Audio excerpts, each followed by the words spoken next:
This is the Blood Red podcast from the Liverpool Echo. Manchester United 3, Liverpool 2. The Reds Cup dream over for another year, but the wait for goals ended by Mohamed Salah. I'm Guy Clark. This is the debrief live here on the Blood Red channel. Matt Addison alongside me as ever. Well, Matt, first things first, where was that game in the Premier League last week? It was a brilliant match. It was, yeah. Plenty of positives for the neutral. I think obviously Liverpool have gone out, but they were much, much better tonight. And that is the big thing really that I take out of that. I know obviously you'd rather go through and you'd rather win a trophy like the FA Cup, but we know it wasn't, a huge priority for them. They've been unlucky this season. They've obviously drawn Aston Villa and then they've drawn Manchester United, which they could have had two easier games, let's put it that way. But yeah, look, it was a good game to watch and much, much better compared to previous recent matches for Liverpool. No, certainly that. I mean, 5 goals shared in the game. I'll come straight to you on the final one. That was probably the most contentious one, the free kick, the awarding of it, and then Bruno Fernandes, of course, doing what a player of his quality can from that range. Yeah, I mean, first and foremost, I think it's a free kick. I think it's a soft one, but it's one of those that you sort of win very cleverly if you're Edinson Cavani and somebody of his experiences.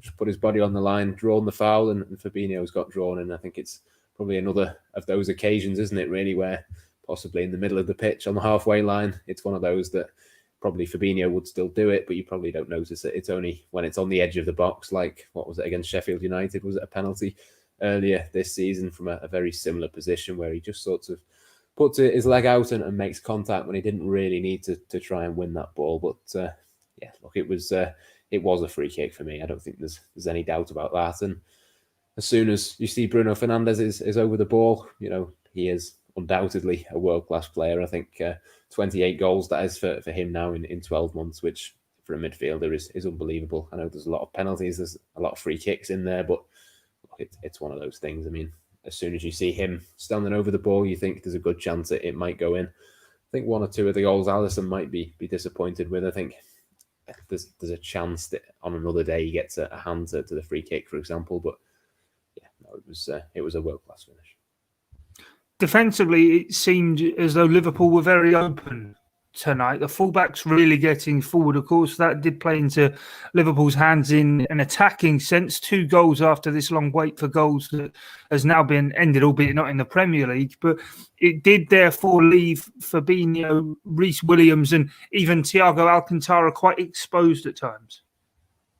Yeah, they were. I think you get that against Manchester United. I mean, if you attack, you are obviously going to leave yourself susceptible to those sorts of things. I mean, there were occasions where, Rashford and Martial towards the end and one or two others, Greenwood as well, and particularly in the first half, I thought, got a few different chances. Obviously, that's where their goals have come from, apart from the free kick. So I suppose it's easy to sort of go Liverpool were slightly exposed, but, the Rashford goal is one that, on another day, Reece Williams can just clear that, put his foot on it and intercept the ball. So I don't know. It's one of those where Liverpool needed to get themselves going the other way. So I understand the sort of approach, the way they've gone about it. I don't think is necessarily a bad thing. I think it's one of those, isn't it? It's a bit of a cliche, but it's true. It's a cup game. It's one that you kind of can afford to go for a little bit more. And you mentioned that the Premier League game was very different to this. Well, I think that was probably why, because both teams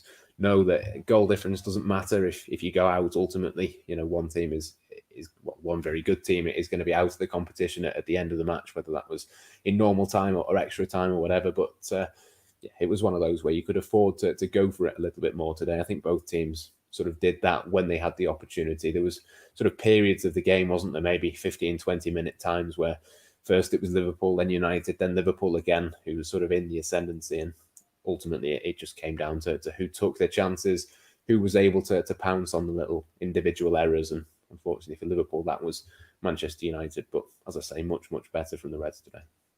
I had a few comments about sort of centre-halves, and of course Reece Williams didn't have the greatest game. I know you watch a lot of academy-level football, and I suppose it just shows the gulf in step-up that it is for a player of his age to make, and whilst learning on the job, he's not a player who's sort of perfected his art, let alone stepping up to that level.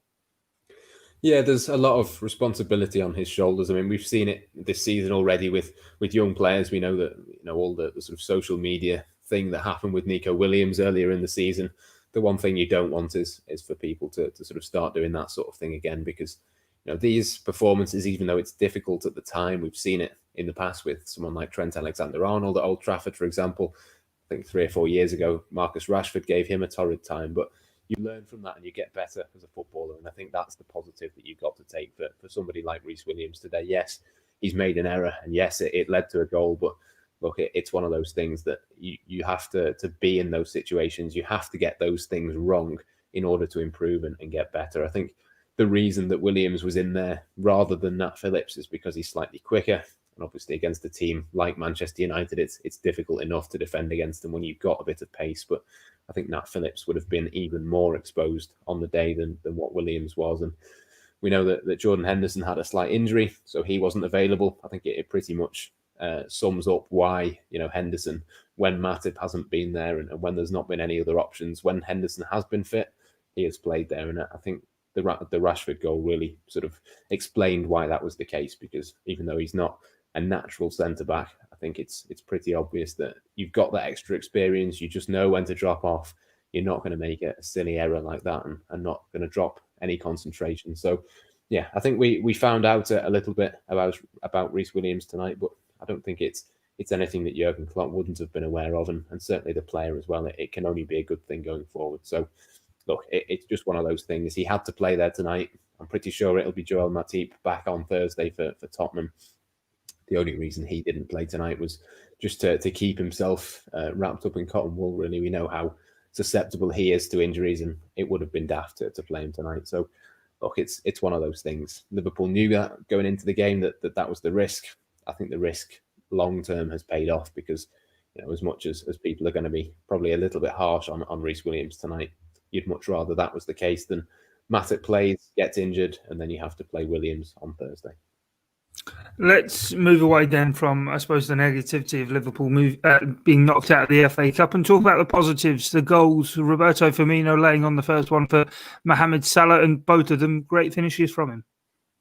Yeah, 2 brilliant finishes. We know that Mohamed Salah is capable of those sorts of things. I thought he had 1 or 2 other chances that he just sort of snatched at, but the 2 that he got were fantastic. We know that that's what he brings to the table. I think that's 19 goals for him now this season, which when you consider he's not scored for a few games, that does sort of underline just how good he is for Liverpool. And with half a season or so still to go, you're looking at a really high tally for him again this season. So yeah, it's great to sort of see him back and firing and in form. I think there was bits that frustrated you with Firmino tonight, but again, there was a couple of assists, a couple of flicks and tricks that sort of made you think that he was starting to edge back closer to his best. So yeah, when you add Sadio Mane into that mix and hopefully the confidence of the rest of the team is increased, hopefully by Thursday, someone like Henderson is back. We still don't know the exact extent of his injury at this moment in time, but there was a lot of positivity and not least for me, Mohamed Salah, because we know that you need to score goals to win games, and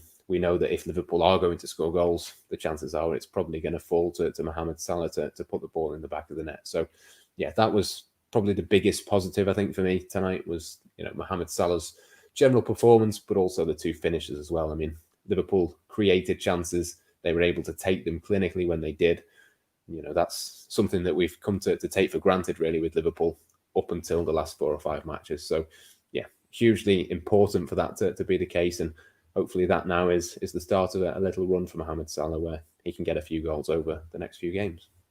And Roberto Firmino's coming for a bit of criticism for his finishing in recent games, but I suppose it's one of those today. We saw with that first one, that's exactly what he's all about, dropping into that pocket of space, getting his head up, finding the run of Salah, and the ball's in the back of the net. Yeah, again, a lot like Mohamed Salah, it was much better from Firmino. There was a few bits that you still want him to just do a little bit more. There was a couple of opportunities on the edge of the area where he miscontrolled or did the wrong thing, but look, it was a massive, massive step up from what we've seen of him of late. I think, obviously, we know what he brings to the table at his best. He's been far from his best, and it's, I think, more noticeable with him when he's not scoring, when he's not playing well. I think it's more noticeable and more obvious than most players because he is just so effortless at the best of times. And there was a couple of moments where I thought he looked to have his confidence back tonight, but yeah, not completely there, but certainly some shoots of positivity for Liverpool. I think Mohamed Salah was a huge one, certainly, and Firmino was probably not too far behind him as well. Right, we've a week, just before we go, we've a week of the transfer window left. Matt, did today sort of highlight that need for a defender? If Liverpool are to achieve their objectives this season, we know what the situation is. It doesn't seem as though Liverpool are likely to do it, but is that, again, today just sort of evidence that certainly in the big games, the fine margins, that they are playing a huge gamble here, not going for anyone in the window? Yeah, look, it's not something new, is it? We knew that was the case. I think what Jurgen Klopp and Liverpool will be hoping and banking on is that one of Henderson or Matip going forward will be fit. It's unusual to not have either of them in a game as big as this. I think you can probably get away with playing someone like Reece Williams in a lesser game, say Brighton in a few weeks' time. I think you could quite easily play him or Phillips in those sorts of games. It's more Tottenham, for example, on Thursday. You'd be a little bit worried if neither of them were fit for that, but as I say, both of them hopefully will be back. Certainly Matip, you'd imagine, will be available for that one. So, yeah, we know the risk. We know that Liverpool are not going to do anything. We know the sort of reasons why that is. Of course, it's a risk. Of course, it's a gamble to take. But I think they have just about got enough. But it's a fine line, isn't it, between getting over the line and getting their objectives done this season without spending and just spending a little bit of money to sort of guarantee it. I think, look, it's one of those things. We know exactly what's going to happen. We don't think that Jurgen Klopp is going to have another centre-back, so it's almost pointless talking about it. But I think there's going to be a lot of questions asked and stuff like that over the next few weeks. But look, they'll be okay, I think, as long as Henderson is fit to play in that centre-back position. I know it's not ideal. I know that Liverpool are now out of the FA Cup, but it's not the end of the world. No, certainly not. But a big week now coming in the Premier League. Tottenham Hotspur and West Ham, two sides who've been going along quite well in the league in recent weeks. Yeah, two sides in real good form, and I think it's important for Liverpool that they get points in each of those games. I think Tottenham, we talk about Liverpool now as maybe having to fight to get into the top four, such as is their form over the last sort of month or so. I think that's a little bit of a stretch. I think they'll be absolutely fine for that. But yeah, if they can get back to winning ways against Tottenham, obviously that will put them into a great position. It gives them an extra 3 points as well against their rivals. I think it will be a huge boost if they can get Matip back. If Henderson is back to play in that game, you'd really have to fancy them. If they play a similar sort of way to what they played tonight, finish chances as well as Salah did, but you add in the fact that it's Matip rather than a 19-year-old centre-back. If you have Henderson in there in that midfield as well, just to add in alongside Thiago, that would be, a huge thing for them. So, yeah, I think we very quickly get to see a much better Liverpool side as long as those injuries are okay again and they get one or two of these players back. And from that point on, it's all about kicking on, isn't it? If they can get the points against Tottenham, then you have to fancy them against West Ham as well. And suddenly things are looking much, much rosier for Liverpool. So, yeah, we know the situation. We know they're not going to spend this month. We know that if they get players back fit again, they're a really, really good side. And I suppose it's just that worry, isn't it? If there's one or two more injuries, you think Liverpool will really struggle. But as long as they sort of keep going as they are, they'll be absolutely fine this season.